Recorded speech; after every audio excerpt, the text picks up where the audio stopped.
The Outdoor Gibbon, episode 12. Well, we actually kind of did it. This is the last episode of the year. It's the 30th of December. I've managed to get 12 episodes out. Not quite the 24 I was expecting, but still, that's almost one episode a month. And considering we didn't start until March, I'm quite content with that. But yeah, it's been a busy year. And my time schedule hasn't quite gone to the exact plan that I thought it would be. And it's quite tricky actually pinning people down, getting guests organised, finding times that are convenient for everybody, and actually being able to set aside the time to record these podcasts. The listening time might only be half an hour or 20 minutes, but by the time you've done all the editing and got it ready, it's 2 to 3 hours of work. Sat here at the desk, just putting it all into format, making sure we remove all the ums or stutters or the bits we didn't want you to hear, etc., so that you can have easy listening as it goes. But anyway, we'll carry on. So this podcast is all to do with my final red stag of the season, end of the season, in a bit of an extreme hunting location. It's still the Scottish Highlands, but the terrain there is absolutely magnificent, and it's a really great place to hunt. So hopefully you'll enjoy that podcast. So we've watched some YouTube videos and you've seen extreme hunting locations. I don't know, Himalayan tar or backcountry New Zealand, trekking around parts of Montana and stuff like that in the States. But there are locations in the UK you can go and put yourself in some pretty extreme gradients to shoot down, stalking the king of the Highlands, basically, red stags. So I had an opportunity to take a stag in a smallish estate. Well, it's not a small estate, but it's a smaller estate called Glen Clover, and it basically sits in a U-shaped valley created obviously during the Ice Age time. So the opportunity came. I'd stalked at Glen Clover in 2021, and I'd stalked on the other side of the valley with at the time it was another keeper that was working there doing the stalking. We'd gone up the hillside, huffed and puffed, got to the top, taken a stag. And I'd always looked across to the other side and went, well, the terrain over there looks more fun and more exciting. I felt that kind of I'd got a bit of the bum deal and been sent to the other side of the hill. Still a good stalk, but the plan was to go back in 2022 and to get on the other side of the hill. So I got talking to the head stalker, Tom, and over the year we chatted and chatted and chatted. I'd been down there doing some work and we talked about things.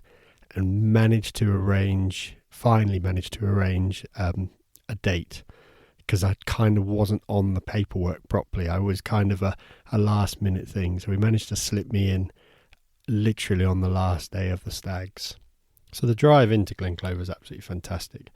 You're travelling, well, I was travelling down from Aberdeen direction. So you're on the A90 travelling down Aberdeen towards Dundee. You turn off to a place called Kerrymuir, and that's pretty much the last bit of civilization, villagey type you're going to go through, and gradually the roads get narrower, windier, and you start to enter into the glen. Signposted at the glens, there's a couple of splits in the road that take you off to different sides, and you get further in. All of a sudden you lose mobile phone signal. There is no phone signal up in the glen at all, which is kind of nice actually, because you realise that you're about to go sort of off grid for a bit. And you carry on driving up. There's a split in the road. Both sides of the road will take you to Glen Clover, the hotel at the end. You can either go left or right. My normal preference is to dive down to the right. I think it's just a bit more scenic. Drive down there, following the river, and you arrive at the Glen Clover Hotel. Now the road does carry on, and it goes on up to another estate, much further up the glen, taking you well into the Cairngorms. So as this was my second time, I knew where to park, just pulled up near the game larder, it was a shoot day, so everybody was getting ready for the pheasant shoot, so it was a bit chaotic in the car park. But saw Tom, who was the head stalker, jumped out the motor, went over, had a chat with him. He explained that we were waiting for another client who he was waiting for a ghillie, and then we'd get on our way. So just normal general chitter chatter. One of the ghillies was there who went off and brought the Argo round, and I was like, what's our plan for the day? And he goes, well, we're going to jump in the Argo and basically go up the hill behind us. So it was the opposite side to where I'd stalked last year. Sounded quite exciting, to be honest. The weather was good. There was a bit of high up mist, but nothing too major. It wasn't cold. It was a really bizarre October day. It was so mild, and it had been. October this year in Scotland has been incredibly mild, incredibly warm. It still was warm in November, to be honest. We didn't really have a massive temperature drop up here until around about sort of mid-December. And I think then we plummeted to -8. Yeah, so realistically, during the rutting time, when you expect it to be colder, it was mild. It was +10, I think, most days. Difficult to know what you needed on the hill. It was one of those, what are we going to wear when we go up there? And Tom had been saying he'd been wearing t-shirt and just an overcoat. And it was like, well, yeah, it's going to be that warm. And it really wasn't something to do. So I was wearing my Harkila smock, a base layer just in case. And that was it. I was waterproof at least. And we were going to set off. So everything was prepped. All the pheasant shooters had disappeared. The guy that was ghillying for us had turned up.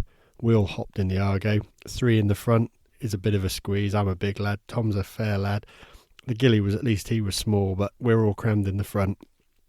And we take this bumpy ride up this track. And I mean, it was worse than the last time I went in an Argo.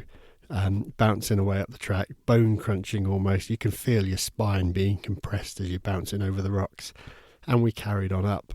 Now, you're kind of climbing, and we haven't opened out yet, but we're going up the side of the valley, and you start to open up onto quite a large open plateau. Trying to have a conversation in an Argo is nigh on impossible. You've got the engine exhaust literally next to you, belting away. You're bumping around the place, so we carry on as much as we can. We slow down and stop, and we spot on the hillside, literally on the skyline, there's a stag, young stag. Stop, glassing away, looking at him, and he just rolls off the back. Okay, no problem. We wait for a minute and start up again, and now we start driving off round to the right, basically, carrying up this really bumpy track to get to another vantage point to have a look. By this time, we've now opened out, and it's a big bowl we're sitting on top of. We've got stags out to our right. There's stags in the distance. There's a bit of roaring going on once we stop. It started to rain, and the mist is coming down. The wind's picked up as well. So Tom's out having a glass around, pointing at a few stags, and we're trying to make a plan of action.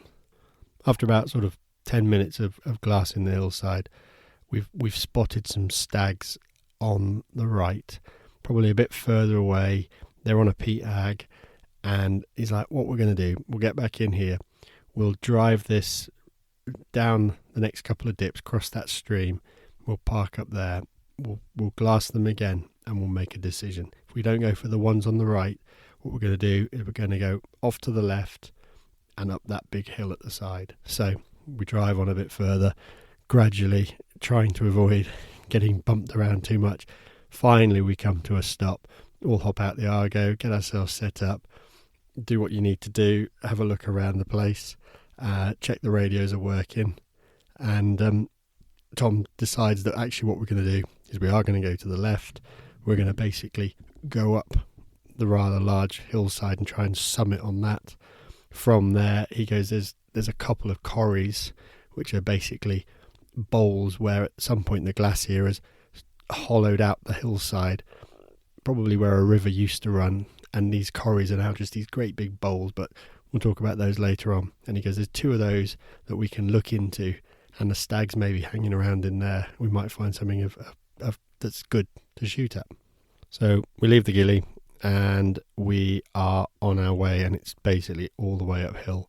We're working our way across bit of heather and bog at the moment, and then suddenly we get onto a track. It's an old track that's been there for a long time, and it just, you can see it in the distance going straight up the ridge, and going up to the summit, working our way up that, and all of a sudden you've got a very large lake in sort of, it's a high altitude lake. Obviously it's in a corrie where a glacier's scraped it out, but it's all flooded, and there's this huge pond up there. The mist is coming down rapidly, so visibility is now dropping off. I snapped a few photos. They're obviously available. You can see them on my Instagram feed. And we carry on up right to the summit, and we've just summited out now, but we're completely and utterly in pea-soup. You can't see anything at all. So now it's a good test for my stalker to really be able to say, I know exactly where I am, we'll be all right. So we start trekking forward, and all of a sudden he's like, oh, we need to go a bit more right. So we pull round to the right, and we're just trundling across this top flat plateau at the top, basically the top of the mountain, trekking along, and radio check in with the ghillie. He's still there. He's still got his eyes on the stags that were behind us. That's when we first started. He said they're still there. Can't see anything on the side of the face where you are, but just keep going. So we're chatting away, talking about all sorts of stuff and what's been going on in the world, etc. Working our way through the mist. There's not a lot going on. You can't really hear anything. And we approach the edge of the first sort of drop off, which would take us into the sort of one of the corries. And he's like, what we'll do is we'll skirt around this to the right. So we backtrack a bit, skirt around it, descend a little bit, climb back up again. Obviously it's just the nature of the land. And radio check down into to the ghillie. There's nothing on that face at all. The guy can see, but he said the cloud is low, but there's nothing there. So Tom's like, right, we're going to head over the top of the next ridge, and that'll put us into the next corrie, and we'll see what's in there. So we're trekking still, moving around in the mist, trying to get your bearings. It's not particularly easy. We've stopped. Quick look on Google Earth to see exactly where we are, trying to pinpoint it, because suddenly, being up on top of the world, we've got mobile signal again, so your phone lights up and you get a few messages come through. But he roughly knows where we are, and he thinks we're moving in the right direction. Obviously, it's one of those difficult things. When the mist's down, you have no reference points that you'd normally work to. So we're moving across some pretty rough peaty area now, and all of a sudden he sees a mushroom-shaped piece of peat that obviously something's worked its way around, knocking peat off it, and he's like, I know exactly where I am. We need to turn right here. And he's seen some boot marks and things like that. We turn right, we trek across, we start gaining some height again, and we get now onto just a bit more sort of grassy, and all of a sudden you're at the edge of the corrie, and there's a bit of a game trail, let's just say, round the top of it. He goes, we'll go around there for about 20 yards, and then we're going to stop. We get round, we stop, we sit down. I think we're going to have basically a snack at this point. We've been probably on the hill for now an hour and a bit, and we can hear something roaring down below us. What we've heard roar below us doesn't sound massive. Then all of a sudden there is something that's bigger roaring over on our right, and he's like, we could go down here, but if we do go down, it's a long way to come back out if we don't get the shot. Because what I'd really want to do is I want to carry on round in basically blind, and hopefully get ourselves right almost round to the other side of this bowl, and then if we descend, obviously we're going to be able to get a clean shot. So the thought's like, well, there are stags down there, are we not going to go for those? He's like, no, we'll leave those. We can always come back this way if we need to, and we can descend on them, but if we do go down there, it is steep and it is a hell of a climb back out. I hadn't actually appreciated until we see the mist lift quite how steep he was talking, but we're just sat looking at basically a white wall in front of us. So we get up, we backtrack away from the edge, probably about 20 or 30 yards, and we follow this trail, keep going round to the right, descend a wee bit, climb back up again, cross over obviously the stream that drops into the corrie, gain some more height, and we come to a point where he's like, we'll just stop here for a minute. You can still hear stags calling on our left hand side. They're distant, but there's definitely something going on down there. Trekking around a bit more to the right, we're now walking across a bit more of a peat bog again, across the top of that, and we come to a bit of a rocky outcrop, and the mist is just lifting. Now you can see right down, it starts to lift enough to be able to see right down into the bottom of this bowl, and it looks a long way away, and it's deep, and the edges are incredibly steep. Tom says to me, wait here, and he kind of shuffles over and disappears probably about sort of 30 yards away, glassing down into the corrie, looking at what's going on. And he leaves his stick, so I grab his stick and sort of bum shuffle across, trying not to get any height to get over to him. And he's like, well, that's the stags we could hear. So on our left hand side, probably about halfway up the corrie, there's a young stag. Just below that there's another stag, and then there's an older stag. So those were the three we were probably hearing from where we stopped for our lunch. And we move forward a bit more, and it is virtually a vertical drop, and there's a big old stag holding probably about 7 or 8 hinds below us. He's like, that's a good one, that would be one to take. And then there's a few more young stags and immature stags all sitting about. So probably by the time you tally it up, we can see, I don't know, 30 to 40 deer at the minute. They're a long way down, and it's like, that's quite steep really. And where we are, it's not really a good shooting position. And all of a sudden, out on our right, probably about 400 yards away, right on the valley bottom, another old stag pops out with a selection of hinds, and he's kind of trying to get his hinds all back together. And he appears, good looking stag, runs around a bit, and then disappears out of picture again. Tom's like, we're going to move right, going to try and get into a better shooting position, and we'll get you over, and we'll see if we can.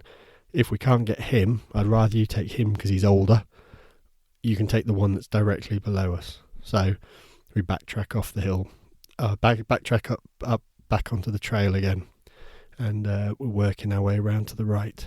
And it's getting rocky because if we go too far, it is literally a vertical drop. But what we're going to do is there's a bit of an outcrop. We'll try and get ourselves out onto that. We'll keep looking down, and at some point we'll get into a position where hopefully we can get you in for this shot. So now I feel a bit like a mountain goat. We're kind of descending little ridges, working our way across onto little rocky outcrops, bits of shale. It's straight down. Trying to do that with your rifle on your back, a stick in hand, sort of sneaking around, and we get to the first one, and he's like, "Can you get a shooting position from here?" And it's like it's pretty much impossible, to be honest, to get a position that actually gets onto him. He's like, yeah, I want to get you to the next ledge below. I reckon that's a better position to actually get the shot from. So we descend a bit more, we get over. He goes, give me your rifle, I'm going to get out onto it, just check you can line up on it. I'm like, yep, no problem. So he takes the rifle, heads down, gets it into position. I come down behind him, and he's like, I think you can get it from here. Can you get comfortable? Well, at this point, if I say to you, my legs are bent up the rock face, lying on your belly, pointing downhill, about to take a shot at about, I don't know, 45, 50 degrees down. Go look, ask him, what's the range on that? So pulls out his rangefinder. I'm like, is that a rangefinder that does all the calculations for you? He's like, yeah. So he goes, you're looking at about 190 yards theoretical. So it puts it about 270 yards if you're actually doing point to point, proper sort of. But because of the angle, you take the distances and it reduces it, basically. Nature of gravity on the bullet and all the rest of it. So I'm like, yeah, that's fine. Rifle 0 for about 200. I know where I'm going to aim on, so get myself comfortable. And it's difficult to actually find a position that you're comfortable and you can get the scope and the stock and everything to line up. At this point, though, our stag's walked out of the picture. He's disappeared out the corner, chasing a hind. So get ourselves comfortable, wait, take your finger off the trigger, get everything settled down. And we're just sitting there chatting away and watching and seeing what's going on, keeping an eye on the stag that's down to our left, right down the bottom. He goes, if he doesn't come in, you're going to take him. He's like, okay, fair enough. And our boy wanders back in again. But he doesn't present a shot at this moment. He's in. He's kind of got his arse towards me. And we're waiting and waiting and watching. And everything's pretty calm at this point. The mist has gone. It's a fantastic view. As I say, I've never had to lie in a funny angle like this at shooting downhill so steeply and over such a distance as well. Obviously, you know it's 270 odd yards, but theoretically it's 190 odd yards. So your aim point is 190, and it's like it's getting all of that through your head, doing all the calculations. But he's like, so finally the stag turns, crosshairs just a bit higher up his shoulder than I normally would, because I know the rifle's probably zeroed at, I think it was an inch high at 100 yards. 200 probably dropping a couple of inches, probably 3 inches I think. So I aimed just that slightly bit higher, and I wasn't sure exactly where that bullet strike would be over that distance. So aimed a bit higher, squeezed the trigger, and it felt like forever. That bullet's travelling through the air, there's a good thump, and the stag drops on the spot. Tom's like, cracking shot. I'm like, yeah, that's pretty cool. We watch. He probably moves forward 2 paces, raises his head. You watch him go back, and that's it. He goes down. The chaos starts below us at that point. We reload. Absolute chaos. You've got the hinds that were with him. They all belt over to the left. The ones that were below us on the left-hand side, they kind of gather themselves up, pick up all the young stags, and they all start heading up the side of the corrie. And it is literally vertical, and these stags are just travelling up that hillside. And it's like, wow, it's phenomenal what they can go up. But where our stag's been shot, we're watching as another stag appears and more hinds come through. It's like, well, that's where all your deer are. They were all in here. He's like, yeah, I've not really shot this for a few weeks. So potentially that's why they're all kicking around in here. They're safe. There's been no activity in here. No walkers come through. So the deer are quite content. So it's, yeah, you're sitting there, and we're just sitting back now, just watching everything unfold and the whole story play. We're trying to work out that in a minute we've got to actually get down to where he is. And once we've got to him, it's like it's a drag out. We are literally dragging that stag probably all the way to the road. So across the bottom of the corrie, which is a wet, boggy bit, top of the hill, and then it's all downhill at least to the road. I'd forgot to say that as we were descending this rough hilly side to find our shooting position, Tom had ditched his bag and his stick further up the hill. I'd left my stick up there as well. So he's like, right, you make your way across and start descending. I'll climb back up, basically scramble back up the hillside to pick up the sticks, and I'll come back down to you. No problem at all. Put the rifle back on my shoulder, actually unload the rifle, put the rifle back on my shoulder now, clip it back on because I've got my my 3-point harness. So the rifle's now out of my hands, and he scampers off up the hill. I'm working my way across the sketchy edge to get to a point where we can actually descend to a river. And he goes, we're going to cross that river, and we've got to go up the other side of the hill to go down, if you know what I mean.